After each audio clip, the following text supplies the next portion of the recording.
জি, বিসমিল্লাহির রহমানির রহিম। সবাইকে অনেক ধন্যবাদ, বিশেষ করে আইরিন আপা, আলম ভাই সহ সবাই।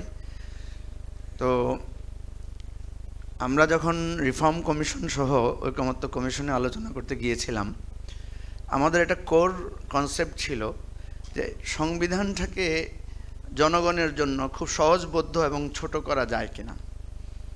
তো এই আলোচনাগুলো তো এখন একটু কঠিন হয়ে গেছে। যেমন ধরেন, আমরা বলেছিলাম যে মহা হিসাব নিরীক্ষকের তার নিয়োগ, তার বেতন, তার নানা বিষয় কেন সংবিধানে থাকবে, এটাকে আমরা সংবিধান থেকে বের করতে পারি কিনা। তখন এখানে উপস্থিত আছেন একজন আমাদেরকে বলেছিলেন যে একজন রাজনৈতিক নেতা ওনাকে জিজ্ঞেস করেছিলেন যে এটা আমাদের সংবিধানে আছে কিনা, এটা তো কখন আমরা দেখি নাই। তো সেক্ষেত্রে আমরা দেখছি যে সংবিধানে অনেক অপ্রয়োজনীয় জিনিস থাকতে পারে। অর্থাৎ এই পার্সপেক্টিভে আমি যেটা বলতে চাই সেটা হচ্ছে সংবিধান পুনর্লিখনটা খুব জরুরি ছিল। তো এখানে যদিও কেউ কেউ বলেছেন যে সংবিধান সংশোধন করেই আমাদের এই বর্তমান সংকটটা কাটানো সম্ভব, কিন্তু অনেকের কাছ থেকে আমরা যেটা শুনলাম যে সংবিধানে তো অনেক ভালো ভালো কথা লিখাই আছে, এবং আমাদের এই বিদ্যমান সংবিধান দিয়েই তো 3টি ভালো নির্বাচন, অপেক্ষাকৃত ভালো নির্বাচন আমরা করেছি, এবং আমরা অনেক জায়গায় দেখি আমাদের জেলা প্রশাসন, আমাদের পুলিশ প্রশাসন ভালোভাবে কাজ করছে। যাই হোক, এখানে শুধু অংশগ্রহণ করাই গুরুত্বপূর্ণ, বেশি কথা বলার সুযোগ নাই। আমরা যে সেকেন্ড রিপাবলিকের কথাটা বলেছিলাম এবং সংবিধান নতুন করে লেখার কথাটা বলেছিলাম, এটা হয়তো প্রায়োগিক অর্থে অনেকে বলবেন যে এটার খুব বেশি ইম্প্যাক্ট নাই, কিন্তু সত্য কথা কি, আমাদের এই পৃথিবীতে যতগুলো গণ অভ্যুত্থান হয়েছে, সামগ্রিক অর্থে বেশিরভাগ গণ অভ্যুত্থানই ব্যর্থ হয়েছে বলা চলে, কারণ তার মূল লক্ষ্যে সে পৌঁছাতে পারে নাই। কিন্তু এটা সত্য যে প্রত্যেকটা গণ অভ্যুত্থানের যে জোয়ার বা যে ওয়েভ, সেটা কিন্তু আমাদের একটা স্বল্পকালীন সময়ে একটা ভালো পথরেখা দিয়েছে, যেটা আমরা 90-এর অভ্যুত্থানের পর্যালোচনা করলেও আমরা দেখব অনেক ব্যর্থতাও আছে, আবার কিছু সাফল্যও আছে।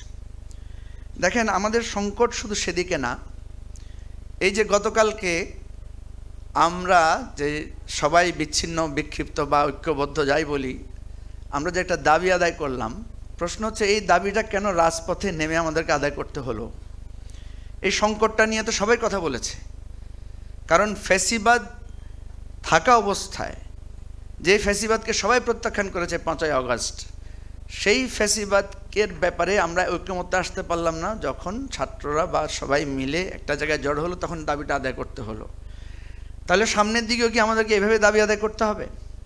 আরও তো অনেকগুলো সংকট আছে, আমাদের জাতীয় ঐক্যমত্যের ব্যাপার, যেটা আমরা বলছি জুলাই সনদের কথা আছে, সেটাও কি আমাদেরকে এরকম রাস্তা অবরোধ করে আদায় করতে হবে? এখন আমাদের যেই ঐক্যমত্যের কথা আমরা বলছি, যেটা আলী রিয়াজ সাহেব কিছুক্ষণ আগে বলে গেলেন, যে কোর জায়গাগুলোতে এখনও ঐক্যমত্য প্রতিষ্ঠিত হয় নাই। যেমন 2বার প্রধানমন্ত্রীর বিষয়ে এখন ঐক্যমত্য হতে পারি নাই আমরা। এরপরের অন্যান্য জায়গাগুলো উনি বললেন। অতএব আমি বারবার যেটাকে গুরুত্বপূর্ণ মনে করি, এরকম সুসজ্জিত আলোচনার একটা ফল আছে, তার চাইতেও বেশি ফলপ্রসূ হবে আমাদের পেছনের দরজায় আলোচনা করাটা, অর্থাৎ পেছন থেকে একটা ঐক্যমত্যে পৌঁছানোর জন্য একটা ডায়লগ করাটা। এই ডায়লগটা যদি আমাদের নাগরিক কোয়ালিশন করতে পারে বা অন্যান্যরা আপনারা করেন পেছন থেকে, তাহলে আমি মনে করি আমরা একটা সঠিক জায়গায় পৌঁছাতে পারবো। আদারওয়াইজ অনেক আলোচনা হবে, কিন্তু একটা লক্ষ্যে আমরা পৌঁছাতে পারবো না।